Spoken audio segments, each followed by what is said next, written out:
So let's talk about our stuff for now. So we'll start talking about this, and then people need a stretch in a minute or in about 5 minutes. You guys can take a stretch. Okay, so let's talk about our next tool, which is OpenRefine. This is a open source tool that was created by Google, by people at Google. So Google has changed, but the way it used to be was people had essentially they worked for sort of 4 days a week. And then they had a day a week to just do whatever they wanted to. And so that's where we got things like Google Mail and all that kind of stuff. And so this was one of those projects many years ago. Turned out they figured out they couldn't make any money on it, but it was such a useful tool. It was basically turned loose into freeware, free software. And so you can download this and install it on your computer, and then it runs through the browser. But this is essentially a tool to help us, another tool to help us with cleaning of our data. And so again, we're always worried about garbage in, garbage out, etc. We've talked about this several times, but this is still in this pre-processing approach to stuff. Okay, so what we do with OpenRefine is you're going to open this tool. And now if you had a data set that was 200 lines long or whatever, this would work for that. This would work for any tabular data set, but you can probably, I don't know. I don't know if it's really worth going through this step. It could be potentially, but this is really for more larger data sets. So by larger data sets, we're talking, many hundreds or many thousands or more lines of stuff. So if we had, 3 rows of data, and I could tell that Los Angeles was spelled one way in one cell and one way in another, I could just sort of copy one and paste it and be done with it, right? Okay, it's all standardized.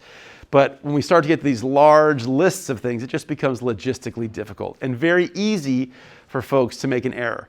It can be both difficult when people are entering the data, and then also for you to do the quality assurance and quality control to see if everything is correct. So this is basically a way to help automate some of that and to use some of our strengths of our computer to do that. So what you're going to do is, when you get this, you're going to first open it up, and you're going to create a project. Let's call it OpenRefine project. And you're going to bring in the data. You can either bring it in as an uploaded file, which is what the instructions that I've given you guys in our lab today are, or if it was an online data set that's on a URL, open queryable thing, you could actually just insert the URL as well without having to download it, if the data is that way. Now, we have one data set that I made for you. And, by default, start with that one. That's the big one. I know that some of you guys have not the best computers and some old computers with poor memory and stuff. So I've made a couple different versions of the data. The first version has most of the data in it, right? I didn't give you 100% of our data file because it's a very large file, but I give you a good chunk of data. If that's too big, if your computer just acts super, super slow and doesn't work, I made a version that's called Skinny, which drops off a bunch of the variables, but still has many options. And then even if that's just too much, I made a smallest one, which has at least a few of the variables in there. And again, that's solely in case you guys have memory issues or your computer is really lagging, that kind of thing, so you can sort of get the idea as we go forward. Okay, so what we're going to do is we're going to create a project, we're going to bring that data in, then we're going to do some general previewing it. In some cases it'll import, most cases it'll probably import just totally fine, no problem. Sometimes there might be some funky things we need to adjust the import to make it come in neatly.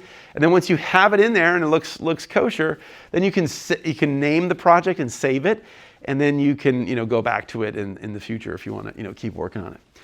The interface has a left panel and a right panel. The left panel is where we have a lot of these power tools to help us do the cleaning and things of that nature. And then the right panel basically looks like a spreadsheet. The right panel basically looks like your Excel or your Google Sheets kind of thing, and that's where the variables are. And then there are many features of this, but just I'd say the key ones for us are there's an undo and redo. So there's like oh my God, I did that wrong. I'm gonna reverse that. I didn't want to change that variable. I wanted to go back, and so you can do that. And then there are these things that they call facets. And if you notice, the OpenRefine looks like a diamond, right? And so, so the different facets are ways to help you explore the data and group the data. There's a couple, I mean, there are many ways, but the two main pathways are it can make some suggestions for you. Oh, I think this looks like it's all the same variable, but just one time somebody spelled it with a capital letter, let's say, and one time with a lowercase letter, stuff like that. Or you can make your own decisions. You can not, trust any of that or not buy anything. You just, on your own, you can change the data. Now, the advantage of this is we're not talking about changing a cell. I mean, I suppose it could be, but for the most part, it would be like applying it to many, many things at once. So rather than you having to copy and individually go to that cell or this would be like, hey, every time I see capital L, lowercase a, Los Angeles, turn that into capital L, capital A, Los Angeles, and it'll do it all at once instantly. So it's a massive time saver. Again, the larger the data set, the more time it'll save from just say opening it up in a Google Sheet or Excel type of tool. That's really the most important one. But then other things it can do, it can trim blank spaces that we get hung up in those extra spaces we can't see or whatever. It can easily do that. And then it can also easily split apart or merge together columns, right? Which I know you can do that in Excel, but it's just a little bit slicker here oftentimes. Cool? That is OpenRefine.